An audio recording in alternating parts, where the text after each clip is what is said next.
పవిత్రమైనటువంటి చేనేత దినోత్సవం మనం జరుపుకుంటున్నాం.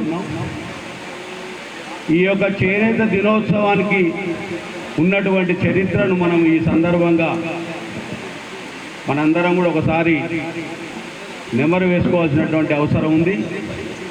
చేనేత అనేది భారతదేశంలో కొన్ని వేల సంవత్సరాలుగా ఉన్నటువంటి చేనేత వృత్తి గొప్ప చరిత్ర ఉన్నది.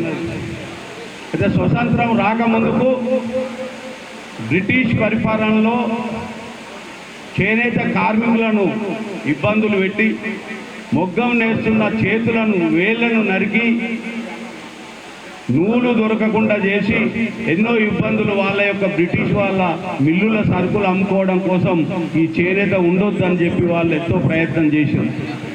మరి ఆనాడు 1905 సంవత్సరంలో కలకత్తా టౌన్ హాల్లో లాలా లజపత్ రాయ్, బిపిన్ చంద్ర ఇంకా ఎంతోమంది స్వతంత్ర సమరయోధులందరూ కలిసి మనం ఈ యొక్క చేనేతను కాపాడుకోవాలని చెప్పి ఒక నిర్ణయం తీసుకొని మరి ఆ రోజు ఉన్నటువంటి ఆ టౌన్ హాల్లో ఈ మిల్లుల వస్త్రాలన్నీ కూడా రోడ్ల మీద పడేసి అవన్నిటిని కూడా దగ్ధం చేయడం జరిగింది.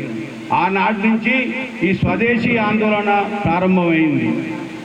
అదే తారీఖుని మనం దృష్టిలో పెట్టుకొని ఈ యొక్క చేనేతను 7 తారీఖు ఆగస్టులో నిర్వహించుకుంటున్నాం. మనం 2008 నుంచి ఈ చేనేత దినోత్సవాన్ని హైదరాబాద్లో జరుపుకుంటూ ఉన్నాం. కానీ ప్రభుత్వము 1947 స్వతంత్రం వచ్చినప్పటి నుంచి కూడా ఏ ప్రభుత్వం చేనేత గురించి ఆలోచన చేసి చేనేత దినోత్సవం ఉండాలని మాత్రం ఎవరు దాని లెక్కలకు తీసుకోలేదు. మరి 2014లో నరేంద్ర మోడీ గారు ప్రధానమంత్రి అయిన తర్వాత మనం ఢిల్లీలో ఇదే 7 తారీఖు ఆగస్టు 7 తారీఖు చేనేత దినోత్సవాన్ని ఢిల్లీలో రాజ్ఘాట్ నుంచి మొదలుకొని అశోకా రోడ్లో బీజేపీ జాతీయ ఆఫీస్ దగ్గర పెద్ద ఎత్తున 1000 మందితోటి 2 మొగ్గాలు పెట్టి పాదయాత్ర చేసి అక్కడ నిర్వహించాం. దానికి మన యొక్క రాష్ట్రపతి గతంలో ఉన్నటువంటి మన ఎవరు ఇంత ముందున్న రాష్ట్రపతి ఆయన మనకు చేనేతకు ఇన్ఛార్జిగా ఉన్నారు. ఢిల్లీ లెవెల్లో ఉండడం మూలాన ఆ రోజు మనం ఈ యొక్క చరిత్ర అంతా ఆ దినోత్సవం జరుపుకున్న తర్వాత ఈ చరిత్రను పిఎంఓ ఆఫీస్ వాళ్ళకు పంపించడం జరిగింది. మరి ఆ తర్వాత సంవత్సరమే 2015లో చెన్నైలో స్వయంగా ప్రధానమంత్రి గారు వచ్చి ఈ యొక్క చేనేత దినోత్సవాన్ని అధికారికంగా కేంద్ర ప్రభుత్వం ప్రకటించడం మనందరి అదృష్టం. ఎందుకంటే చేనేత ఈరోజు 29 రాష్ట్రాలలో ఉన్నటువంటి ప్రభుత్వాలు, కలెక్టర్ ఆఫీసులు కావచ్చు, ప్రభుత్వాలు కావచ్చు, అంతటా ప్రతి దగ్గర కూడా ఇవాళ చేనేత దినోత్సవం జరుగుతుందంటే దానికి నరేంద్ర మోడీ కారణం.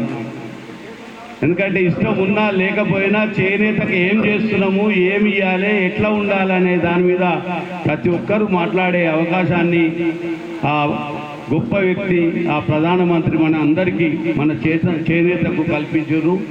ఒకసారి వారికి చప్పట్ల ద్వారా గౌరవనీయులైన ప్రధానమంత్రికి ధన్యవాదాలు తెలియజేసుకోవాలి. ఇక అది కాకుండా మన రాష్ట్రంలో చేనేత పరిస్థితి ఇక్కడ ఉన్న వాళ్ళందరికీ కూడా తెలుసు ఏ రకంగా ఇబ్బందులు ఉన్నాయి. గతంలో 10 సంవత్సరాలు ఉన్న ప్రభుత్వం ఏం చేసింది, ఇప్పుడు 3 సంవత్సరాల దగ్గరకు వస్తుంది ఏం చేస్తుంది. మనం కూడా కేంద్రం నుంచి కిసాన్ సమ్మాన్ నిధి ఎప్పుడైతే ప్రకటించిందో అదే రోజు నుంచి మనం చేనేత కూడా ప్రత్యేకమైనటువంటిది పథకం కావాలని అడిగితే మనకు సుమారు ఇప్పుడు ఒక 5 సంవత్సరాల నుంచి HSS అంటే ఆత్కర్గా సమృద్ధి సంయోజన పథకం అనేది ఒకటి పెట్టారు. దానికి 90% సబ్సిడీ, ఒక 10% మన వీవర్ కట్టినట్టయితే 30,000 మొగ్గానికి 3,000 కడితే మిగతా అమౌంట్ కేంద్ర ప్రభుత్వమే చెల్లిస్తుంది. తర్వాత ఇంకా చాలా పథకాలు మనకేందంటే కేంద్రం నేరుగా ఇవ్వడానికి లేదు, మన రాష్ట్ర ప్రభుత్వమే దాన్ని సిఫారసు చేయాలి. మనం చెప్తే వీళ్ళు చేయరు.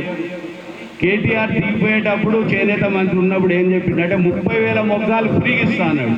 ఎట్లా ఇస్తాడు? ఈ పథకం ఉంది కనుకనే ఆయన ఫ్రీగా ఇస్తా అన్నాడు. తర్వాత స్టేట్ గవర్నమెంట్ కొన్ని ఈ థ్రిఫ్ట్ స్కీము నిధులు రావడం లేదు, చాలా సమస్యలు ఉన్నాయి. సహకార సంఘాలకు గత గవర్నమెంట్ 10 ఏళ్ళు ఎలక్షన్లే పెట్టలే, ఇప్పుడు వచ్చిన వాళ్ళు ఇది తప్పట్లేదని మొన్న పెట్టిండ్రు. ఇప్పుడు 15-20 రోజులు, నెల రోజులు కాకుండా వచ్చి ఇంకా అయితే చాలా సమస్యలు ఉన్నాయి.